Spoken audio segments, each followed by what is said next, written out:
ce premier tutoriel, nous allons vous montrer comment administrer votre slider de page d'accueil. Alors ce, quelle que soit la maquette, puisqu'on a différents systèmes de présentation.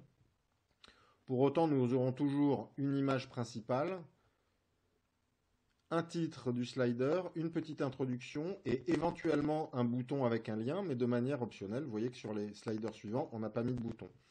Donc ce que nous allons vous montrer dans ce tutoriel, c'est comment ajouter un slider que nous mettrons en plus en position 2 entre le premier et celui-ci. Dans votre console d'administration, vous allez aller sur Contenu d'animation. Alors il est possible que vous ayez quelques icônes différentes dans votre back-office, puisque sur notre modèle, nous avons installé l'ensemble des modules. En tout cas, pour votre slider de page d'accueil, il s'agit de la première icône, bloc accueil. Quand vous allez rentrer dans cette interface, si vous n'y êtes jamais allé, pour l'instant, vous n'allez avoir que des petits plus bleus, comme ceci. Et donc, nous vous invitons à cliquer dessus pour pouvoir les dérouler. Vous verrez automatiquement quels sont les blocs concernés. Donc, en l'occurrence, ici, ils sont dans la sous-rubrique « Les blocs accueil ». Et vous voyez que vous avez ici le bloc « Nous vous livrons du clé en main », qui est celui que nous retrouvons ici. Si nous allons à l'intérieur dans le back-office, nous pouvons voir son détail. Ici, c'est le titre présent dans la liste pour pouvoir vous repérer sur la page précédente. Et vous voyez qu'ici, nous avons dans le titre central la partie que nous avons ici. Dans le deuxième champ, accroche centrale, le texte qu'on va retrouver ici. Le libellé du bouton en savoir plus. Et le lien vers lequel ça doit aller quand on va cliquer dessus.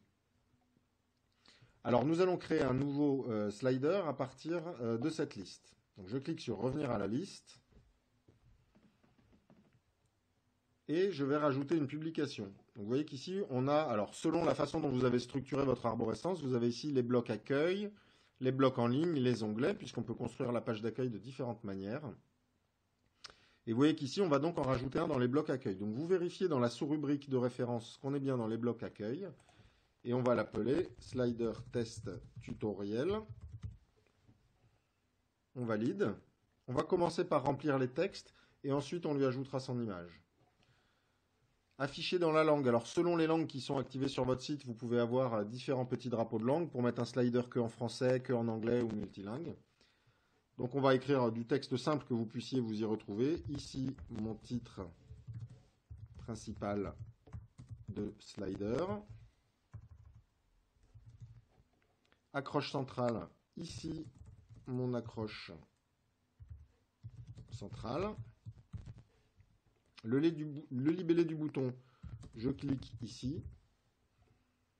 Et puis là, on va mettre un lien vers notre page de formulaire de contact, par exemple. Nous n'avons pas besoin de ce type de présentation dans ce tutoriel, nous pourrons vous montrer dans un autre. Et nous n'avons pas besoin de mettre du contenu plus complet, puisque là on est sur un modèle de slider avec un texte très court. Donc ces champs-là sont suffisamment grands. Nous allons pour l'instant le laisser hors ligne pour pas qu'il apparaisse sur le site, et parce que nous allons rajouter sa photo. Donc nous validons ici. Il va donc apparaître ici dans la liste. Alors, je vous montrerai après pourquoi il est apparu à cet endroit-là. Je vais cliquer dessus pour aller lui rajouter sa photo. Donc, je vais dans son onglet photo. Et là, je vais pouvoir ajouter une photo JPEG classique. En faisant en sorte qu'elle soit de bonne qualité à la base, puisque le slider sur votre page d'accueil, c'est quand même l'image que vous faites transcrire sur votre site pour l'utilisateur. Donc, je vais cliquer sur parcourir. Et puis je vais prendre par exemple celle-ci avec la poignée de main. Je valide. À ce moment-là, ça copie l'image sur le serveur. Vous pouvez faire votre sélection, finalement l'effacer, en rajouter une autre. Et quand vous êtes OK, vous cliquez sur envoyer ces photos. Et là, automatiquement, elles vont être redimensionnées sur le serveur. En fonction du modèle de slider que vous avez, vous aurez différentes valeurs ici. Nous, dans le cadre de ce slider-ci, nos images font 645 par 351 pixels. Donc pour que le slider ait toujours la même taille en passant d'une image à l'autre, il faut d'une part calibrer à peu près les textes, et puis surtout créer une vignette cohérente pour que toutes les images qui s'enchaînent aient rigoureusement la même taille. Donc je vais cliquer sur créer la vignette, et je vais arriver sur une interface de recadrage. où là, je vais pouvoir faire mon choix. Donc, je ne pourrais pas être plus petit, mais si je veux, je peux aller recadrer mon image de slider comme ceci. Quand je suis content de mon cadrage, je clique sur Créer la vignette et je vais avoir ma nouvelle image qui apparaît. Alors la JPEG a le même nom sur le serveur. Par conséquent, votre navigateur va la garder dans le cache. C'est pour ça qu'ici, vous voyez qu'on a l'ancien cadrage et que je marque, si l'ancienne vignette apparaît toujours, pressez F5 pour rafraîchir la page. Donc c'est ce que je vais faire pour pouvoir recharger la bonne image recadrée. Elle est simplement restée dans le cache du navigateur.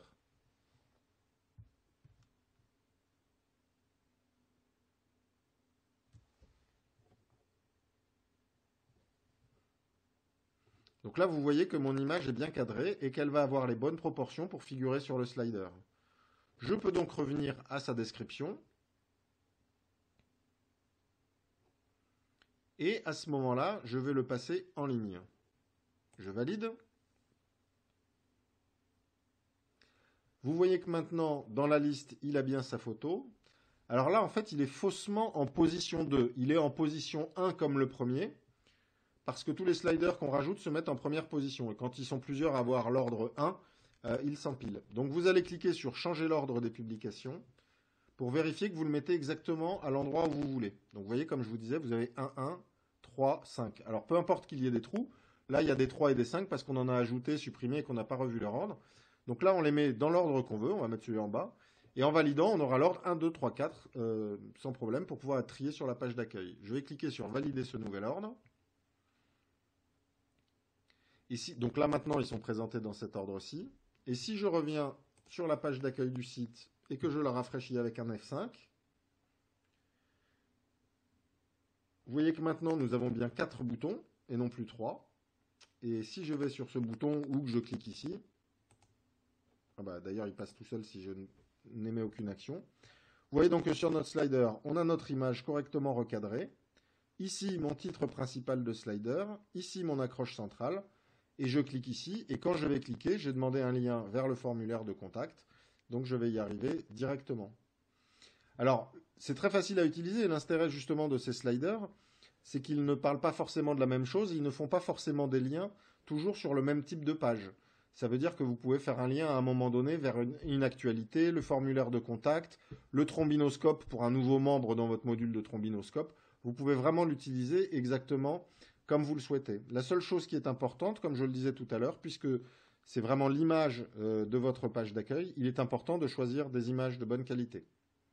J'espère que ce tutoriel vous aura permis de comprendre comment fonctionnait le module de slider.